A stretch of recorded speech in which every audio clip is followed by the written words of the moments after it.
నమస్కారం. ప్రసిద్ధ దత్తక్షేత్రమైన గాన్గాపూర్ విశిష్టతను ఈ వీడియోలో మనం తెలుసుకుందాం. భారతదేశంలో దత్తక్షేత్రాలు ఎన్నో ఉన్నాయి, కానీ వాటిలో అత్యంత ప్రాచీనమైనది, అత్యంత శక్తివంతమైనది గాన్గాపూర్.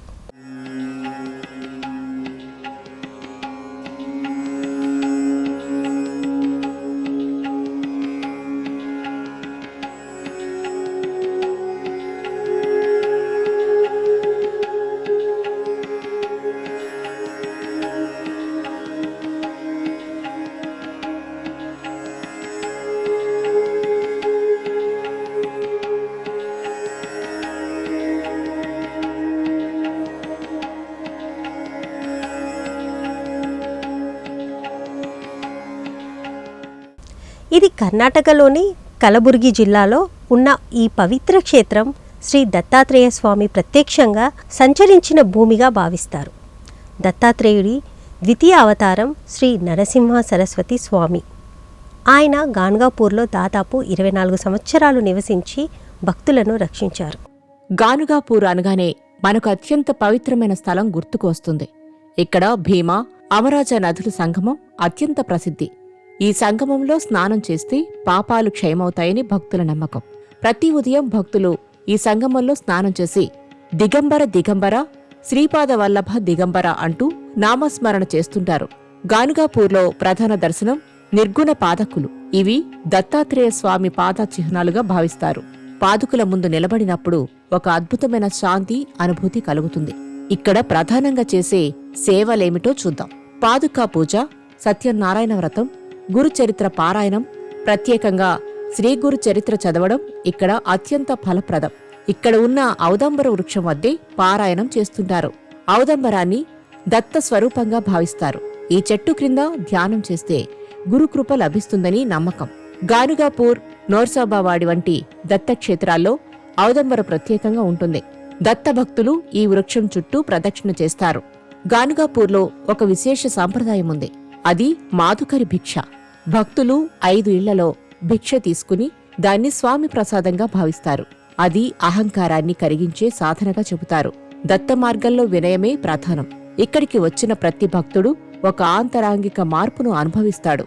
కొంతమందికి సమస్యలు పరిష్కారం, కొంతమందికి మానసిక శాంతి, కొంతమందికి ఆధ్యాత్మిక జాగృతి. దత్తస్వామి అనుగ్రహం మనసులోనే మొదలవుతుంది. పిశాచాలను వదిలించే శక్తి దత్తాత్రేయుడికి ఎలా వచ్చింది? ఆ విషయాలను ఇప్పుడు తెలుసుకుందాం. ముందుగా ఒక విషయం స్పష్టంగా తెలుసుకోవాలి. సనాతన ధర్మంలో పిశాచం అనేది కేవలం భయంకరమైన రూపం కాదు. అది ఒక అశాంతి స్థితి, ఒక అవిద్యాస్థితి, ఒక కర్మబంధిత చైతన్యం కూడా కావచ్చు. ఇప్పుడు విషయానికి వస్తే దత్తాత్రేయుడు త్రిమూర్తుల సమ్మిళిత అవతారమని భావిస్తారు. బ్రహ్మతత్వం సృష్టి శక్తి, విష్ణుతత్వం స్థితిశక్తి, శివతత్వం లయం శక్తి. ఈ 3 శక్తులు ఒకే చైతన్యంలో ఉండటం వల్ల ఆయనను పరబ్రహ్మ స్వరూపంగా భావిస్తారు. అంటే ఆయన శక్తి వ్యక్తిగతం కాదు, సర్వవ్యాప్తం. దత్తాత్రేయుడు ఆది గురువుగా పరిగణించబడతాడు. గురువు అంటే ఏమిటి? అజ్ఞాన అంధకారాన్ని తొలగించే శక్తి. పిశాచ బాధ అనేది చాలాసార్లు భయం వల్ల, అపరాధ భావం వల్ల, గత కర్మ వాసనలతో, మానసిక అస్థిరతతో కూడా రావచ్చు.